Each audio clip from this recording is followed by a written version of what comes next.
నువ్వంటే ఆ పిల్లకి ఇష్టమేరా ప్రసాద్. ఇష్టమేరా, కానీ ప్రేమించేంత ఇష్టమా అని.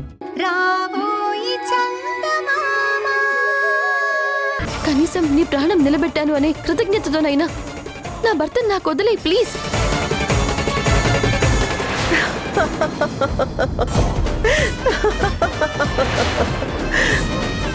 చంద్రిక, ఈ కోరిక కోరే బదులు నిన్ను బతికించి తప్పు చేశాను, ఆ తప్పు సరిదిద్దుకోవడానికి మరోసారి చంపేస్తాను, చచ్చిపోతావా అని అడిగితే సంతోషంగా ఒప్పుకునేదాన్ని చంద్రిక. అయినా నువ్వెందుకింత బాధపడుతున్నావో నాకు అర్థం కావట్లేదు. నేనేమీ నీ భర్తని నీకు దూరం చేయడం లేదు. నేనిక్కడే ఉంటాను, మీతో పాటు కలిసుంటాను అని చెప్తున్నాను అంతే. మరి ప్రాణం పోసిన నీకు ద్రోహం చేసేంత దుర్మార్గురాల్ని కాదులే చంద్రిక. వారం రోజుల్లో ఒక 3 రోజులు నా భరత్ నాతో గడిపితే చాలు అంటున్నాను.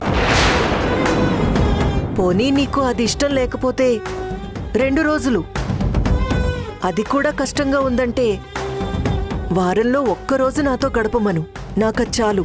ఆ మిగిలిన రోజుల్లో నీ జోలికొస్తే అప్పుడు నన్ను అడుగు. ఏ రుద్రాణి, నువ్వు చాలా అసహ్యంగా మాట్లాడుతున్నావు, అర్థమవుతోందా? అసహ్యం కాదు చంద్రిక, ఉన్న నిజం చెప్తున్నాను. అయినా నువ్వు ఒక లాయర్వి, ఎన్ని కేసులు చూసుంటావు చెప్పు? ఎక్కడైనా నా అంత కంఫర్టబుల్గా ఉండే మనిషిని చూసావా? అయినా నాకేం కావాలి చెప్పు? భరత్తో కలిసి తన బైక్ మీద అలా సరదాగా బయట తిరగాలి, ఏదైనా రెస్టారెంట్లో మాకు నచ్చిన ఫుడ్ తిని హ్యాపీగా ఇంటికి రావాలి, వారానికి 1 రోజు తనతో కలిసి సంతోషంగా గడపాలనుకున్నాను. ఇంతకు మించి నేనేం కోరుకుంటున్నాను చెప్పు? అది దక్కాలి అంటే లీగల్గా తాళి కట్టించుకుని భార్య కావాలి. అవునా? అయితే నువ్వు కూడా లీగల్గా భార్యవి కానట్టే కదా చంద్రిక. ఎందుకంటే భరత్కి నీకు సాంప్రదాయబద్ధంగా పెళ్లి జరగలేదు కదా. మీరు కూడా గుళ్ళో ఎవరికీ తెలియకుండా పెళ్లి చేసుకునే వచ్చారు కదా. మర్చిపోయావా? భానుమతి గారు మీ పెళ్లిని యాక్సెప్ట్ చేయలేదు, నిన్ను కోడలిగా ఒప్పుకోలేదు. ఎంతకాలం మీ ఇద్దరిని దూరంగా పెట్టిందో నాకు తెలీదనుకున్నావా? ఎన్ని రోజులు మీ అత్తగారి ఆదరణ కోసం ఎదురు చూశావో నేను మర్చిపోయాననుకున్నావా? చివరికి మీ శోభనం కూడా మీ అత్త భానుమతి గారికి తెలియకుండానే జరిగింది. అలా జరిగిన మీ పెళ్లే లీగల్ అయినప్పుడు నా పెళ్లి మాత్రం ఎందుకు లీగల్ కాదు? నేను మాత్రం లీగల్గా ఎందుకు భార్యని కాలేను? నీ మెళ్ళో ఉంది తాళైనప్పుడు నా మెళ్ళో ఉంది ఎగతాళెలా అవుతుంది?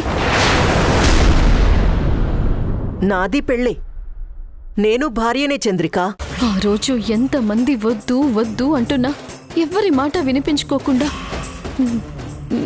నీ ఆఖరి కోరిక తీర్చాలి అనే ఒక్క ఆలోచనతో నీ మెళ్ళో భరత్ గారి చేత ఇష్టం లేకపోయినా తాళి కట్టించి చాలా పెద్ద తప్పు చేశాను.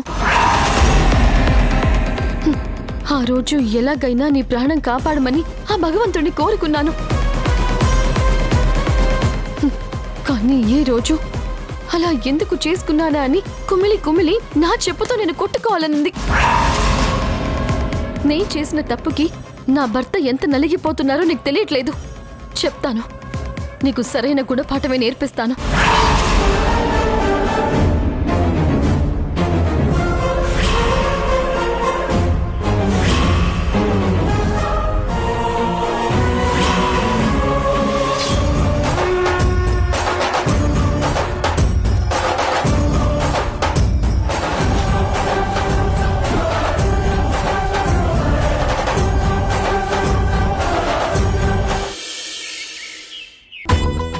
ఈ పూలు తీసుకెళ్లి పూజారికి ఇవ్వు. నమస్తే అండి. రండి. నమస్తే అండి. నమస్తే. రండి రండి. అరే పిన్ని, మీరు కూడా లేటుగా వస్తే ఎలా చెప్పండి? కాస్త ముందుగా వచ్చి ఏం జరగాలో ఏం చెయ్యాలో అన్నీ దగ్గరుండి చూసుకుంటే బాగుంటుంది కదా.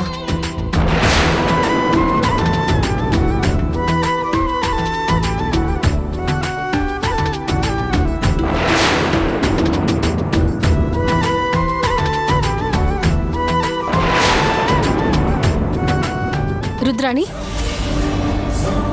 రుద్రాణి ఏంటిదంతా? అసలు ఇక్కడ ఏం జరుగుతోంది? అదేంటి చంద్రిక అలా అడుగుతున్నావు? ఈ రోజు ఇంట్లో సత్యనారాయణ స్వామి వ్రతం చేసుకుంటున్నాను. వీళ్ళందరూ నిజంగా నాకు భరత్కి పెళ్ళయిందా లేదా అని అనుమానిస్తున్నారు. వాళ్ళందరి అనుమానాలు తీర్చడానికి ఈ వ్రతం చేసుకుంటున్నాను. ఒక్కొక్కరికి మనం ప్రత్యేకంగా చెప్పలేం కదా. అదే ఈ వ్రతం చేస్తే ఆయనే నా భర్త అనే విషయం అందరికీ ఈజీగా తెలిసిపోతుంది.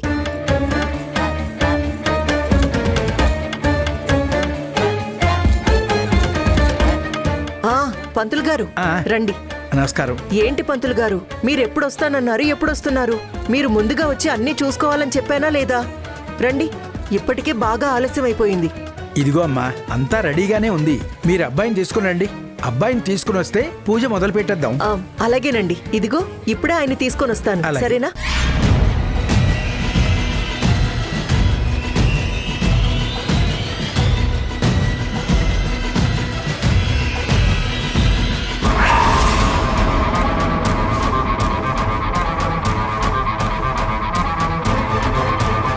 ఏంటండి ఇంకా ఇలాగే ఉన్నారేంటి?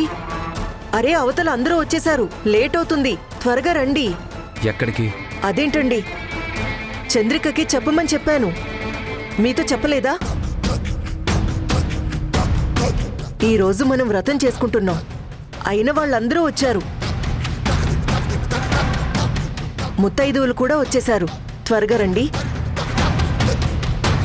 మీరు వచ్చి పీటల మీద కూర్చుంటేనే వ్రతం మొదలవుతుంది. అరే త్వరగా రండి, ఇప్పటికే ఆలస్యమైంది. రండి, రమ్మంటుంటే. చెయ్యొదులు. ఏంటి ఓవర్ యాక్షన్ చేస్తున్నావు? అసలు నీకు నాకు సంబంధం ఏంటి? అసలు నేనెందుకు నీతో పాటు వ్రతంలో కూర్చుంటాను అనుకుంటున్నావు? అదేంటండి, మీరు నా భర్త, నా మెళ్ళో తాళి కట్టిన భర్త. మీరు కాకపోతే ఇంకెవరు కూర్చుంటారు? Shut up. నీకు నాకు ఏ సంబంధం లేదు.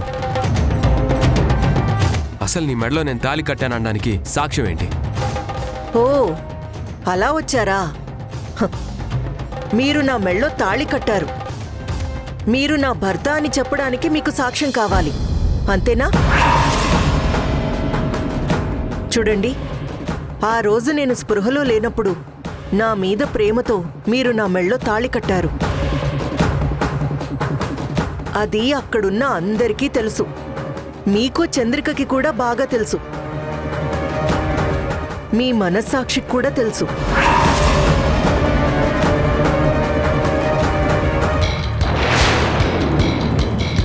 అదొక్కటే కాదండి, ఆ రోజు నా పెళ్లికి సాక్ష్యంగా ఉన్న చంద్రిక, నా ఫ్రెండ్ నేత్ర, వీళ్ళందరూ కూడా సాక్ష్యమే. వాళ్ళు కూడా సరిపోరు అంటే ఐసీయూలో పెళ్లి చేసుకోవడానికి పర్మిషన్ ఇచ్చిన డాక్టర్, నర్సులు కూడా సాక్ష్యమే. వాళ్ళేమీ దొంగ సాక్ష్యం చెప్పట్లేదు, ఉన్నదే చెప్తున్నారు. మీ అనుమానం నాకు అర్థమైంది. నేను వాళ్ళకి డబ్బులిచ్చి కొనేశాను అనుకుంటున్నారు కదా. వాళ్ళందరూ అలాంటి వాళ్ళు కాదండి. వాళ్ళు డబ్బులకి అమ్ముడుపోలేదు, చాలా నిజాయితీ కలవాళ్ళు. అందుకే నేను అడగగానే జరిగిందంతా ఫుల్గా ఇన్ఫర్మేషన్ ఇచ్చేశారు. అలాగే రేపేదైనా అవసరమైతే జరిగిందంతా నిజాయితీగా వచ్చి చెప్తామని నాకు మాట కూడా ఇచ్చారు. చూడండి, చంద్రిక మీ భార్య అనేది ఎంత నిజమో నేను కూడా మీ భార్యనే అనేది అంతే నిజమండి. అనవసరమైన ఆలోచనలు పెట్టుకోకుండా వచ్చి పీటల మీద కూర్చొని వ్రతం జరిపించండి. లేదంటే ఏం చేస్తావు? ఏంటి, నన్ను బెదిరిస్తున్నావా? నేను దేనికి భయపడే రకాన్ని కాదు, ఆ విషయం నీకు బాగా తెలుసు. ఏం చేస్తావు? ఈసారి ఎవరిని కిడ్నాప్ చేస్తావు? భలే వారండి, నేనెందుకు కిడ్నాప్ చేస్తాను? అప్పుడంటే మీరు నా సొంతం కావాలి కాబట్టి ఏవేవో ప్రయత్నాలు చేశాను. ఇప్పుడు మీరు నా సొంతం అయిపోయారు. మిమ్మల్ని నేను పిలవాల్సిన అవసరం లేదండి, మీ అంతటా మీరే వస్తారు. అలా వచ్చేలాగా ఇదిగో ఈ తాళే నడిపిస్తుంది. త్వరగా వచ్చేయండి. ముత్తైదువులందరూ మన కోసం ఎదురు చూస్తూ ఉంటారు. వాళ్ళు మనల్ని చూసి కొత్త దంపతుల్ని మనస్ఫూర్తిగా ఆశీర్వదించి మరీ వెళ్తారు. త్వరగా వచ్చేయండి, సరేనా? అసలేంటి దీని ధైర్యం? ఏం చూసుకొని ఇంత ధైర్యంగా మాట్లాడుతుంది? ఇప్పుడు నేను వెళ్ళకపోతే ఏం చేస్తుందో చూద్దాం.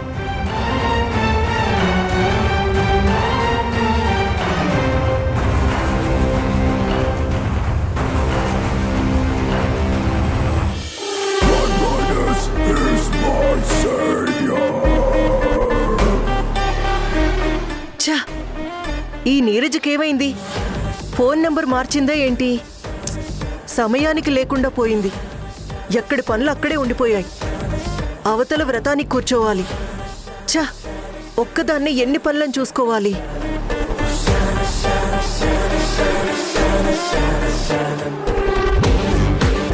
రుద్రాణి,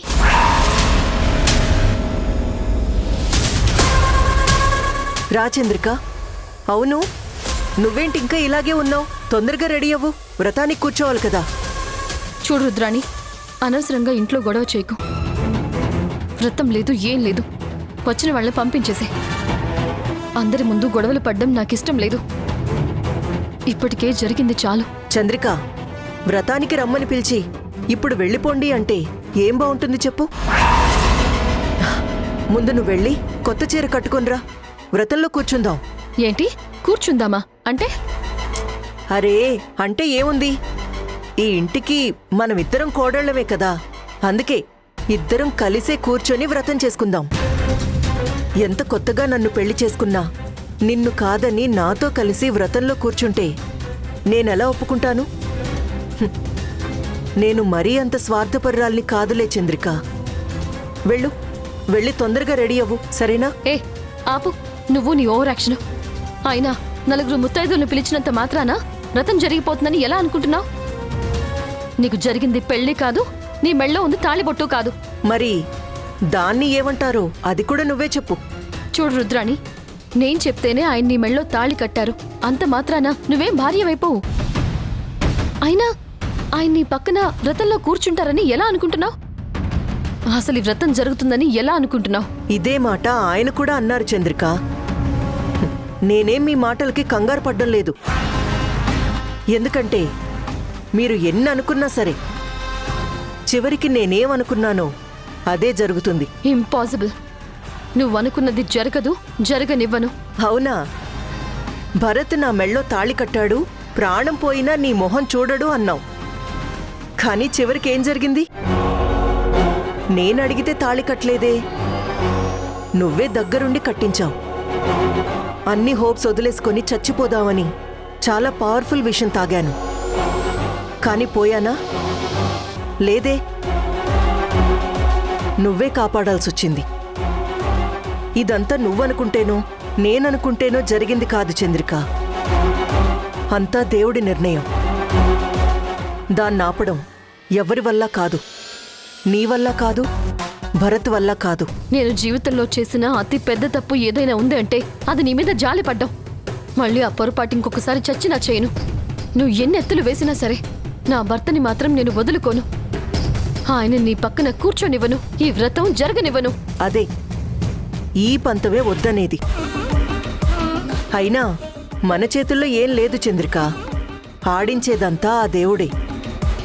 నేను వద్దు అనుకున్నా సరే నా మెడలో తాళి పడేలా చేసిన దేవుడు ఈరోజు శుభమా అని వ్రతం చేసుకుంటాను అంటే వ్రతం ఆపేస్తాడా? దానికి ఏదో ఒక మార్గం ఆలోచించి వ్రతం జరిగేలా చూస్తాడు.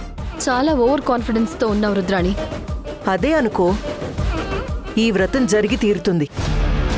నా మాట వింటే నువ్వు కూడా పూజ చేసుకుంటావు, లేదంటే ఆ ఛాన్స్ మిస్ అవుతుంది. అయినా నీతో మాట్లాడుతూ ఉంటే అవతల పనులు ఆగిపోతాయి. నేనొస్తాను. అవతల పంతులు గారు వచ్చారు, ముత్తైదువులు వచ్చారు, టైం అయిపోతుంది. అమ్మో, చాలా పనులు ఆగిపోయాయి. కలిసి బతికే కాలమే మాయే నేడే, పగటి వేళ పీడ కలలాయే.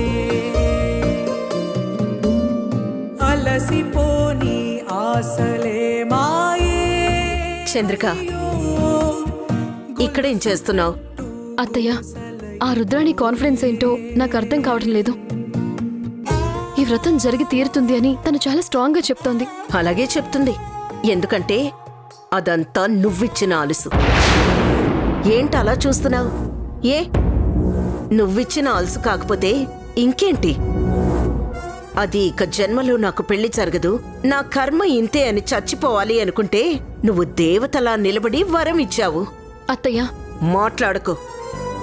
ఆ రోజు నేను చెప్తే విన్నావా? నీ చేతులారా చేసుకున్నావు. భస్మాసురుడికి నీలాగే శివుడు కూడా వరం ఇచ్చాడంట. ఎవరి నెత్తిన చేయి పెడితే వాళ్ళు కాలి బూడిదైపోవాలి అంటే వెనక ముందు ఆలోచించకుండా సరే అన్నాడు. చివరికి శివుడి నెత్తినే చేయి పెట్టబోయాడంట. అలా ఉంది నీ పరిస్థితి. అర్హత లేని మనిషికి నువ్వు వరం ఇచ్చావు, చివరికి నీకే తిప్పలొచ్చాయి. ఒక్కసారి ఆ రుద్రాణి మొహం చూడు, ఎలా ఆనందంగా వెలిగిపోతుందో. ఇప్పుడు దాన్ని కంట్రోల్ చేయడం వీలవుతుందా? భరత్ గారు వ్రతంలో కూర్చొని అన్నారు కదా అత్తయ్య, నేను కూడా వ్రతం జరగదు అని చెప్పాను. ఇప్పటి వరకు ఆ రుద్రానికి ఎన్నో అడ్డంకులొచ్చాయి, కానీ వాటిని ఏదో రకంగా తప్పించుకొని వెళ్తూనే ఉంది. ఇప్పుడు ముత్తైదుల్ని పిలిపించి ఎవర్నీ అడగకుండా ఏర్పాట్లు చేసింది. నువ్వు చెప్పినా వినే పరిస్థితిలో లేదు. కానీ ఈ వ్రతం జరిగింది అంటే అందరిలోనూ నవ్వుల పాలవుతావు చంద్రిక. అదే నాకు భయంగా ఉంది అత్తయ్య. ఆ రుద్రాణి ఏం చేసినా సరే ఈ వ్రతం మాత్రం జరగడానికి వీల్లేదు. నువ్వేం చేస్తావో నాకు తెలీదు. భరత్ మాత్రం ఆ రాక్షసి పక్కన పీటల మీద కూర్చోకూడదు. ఇది నీ రెస్పాన్సిబిలిటీ. ఆ రోజు నేను చెప్తే ఇది మా భార్యాభర్తల విషయం అన్నావు, కానీ ఇప్పుడు ఇది మన కుటుంబ విషయం. ఒకవేళ ఈ వ్రతం జరిగింది అంటే నా కోపాన్ని చూడాల్సి వస్తుంది. గుర్తుంచుకో.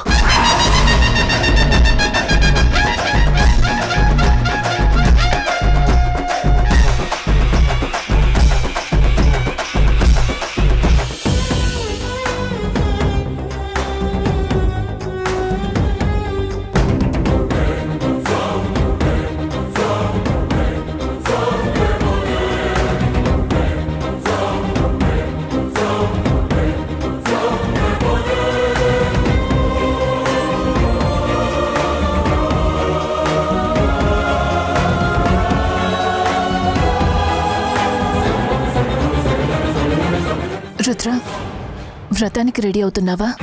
సమయానికి వచ్చావు నేత్ర. ఇదిగో ఈ పువ్వులు నా తల్లో పెట్టు. రా రా. ఏంటి నేత్ర, ఈ ఇంట్లో ఎవరు నాకు సాయం చేయడం లేదు? ఇప్పుడు నువ్వు కూడా వాళ్లతో పాటు కలిసిపోయావా? అందరితో పాటు నువ్వు కూడా నాకు వ్యతిరేకంగా మారిపోయావా? నువ్వు నా ఫ్రెండ్వే, ఆ విషయం నీకు గుర్తుందా?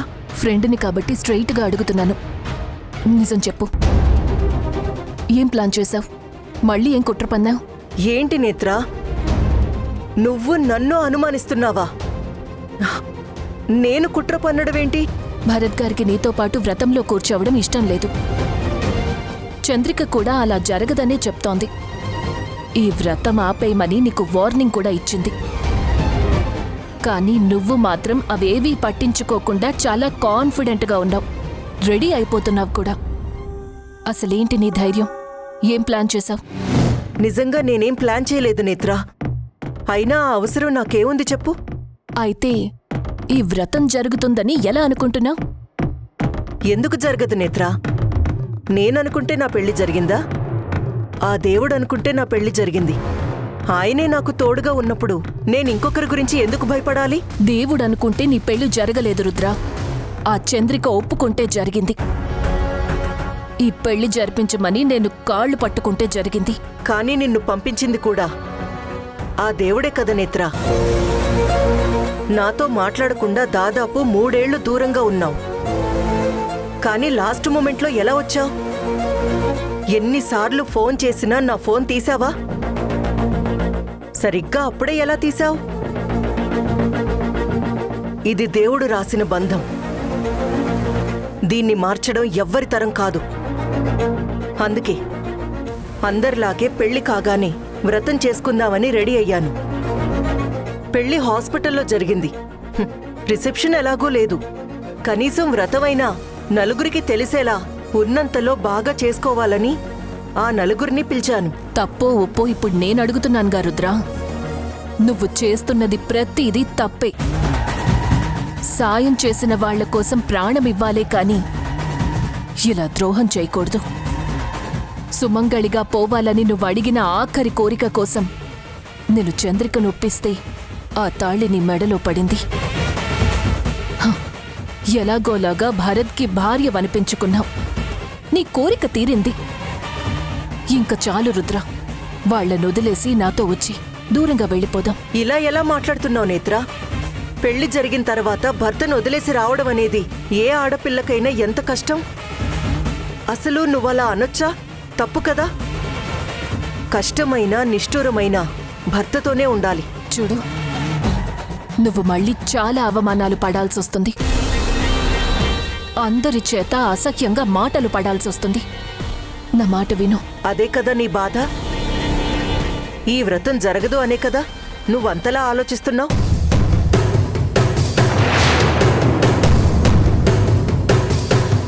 నా మీద నీకు ఏమాత్రం ప్రేమ అభిమానం ఉన్నా ఇక్కడేం మాట్లాడకుండా ఇక్కడి నుంచి వెళ్ళిపోండి. ముందు మనం వెళ్ళిపోదాం పదండి.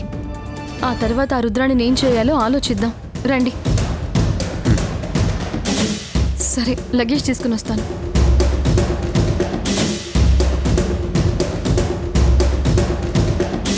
ఇదిగోండి. అత్తయ్య, పదండి, రండి.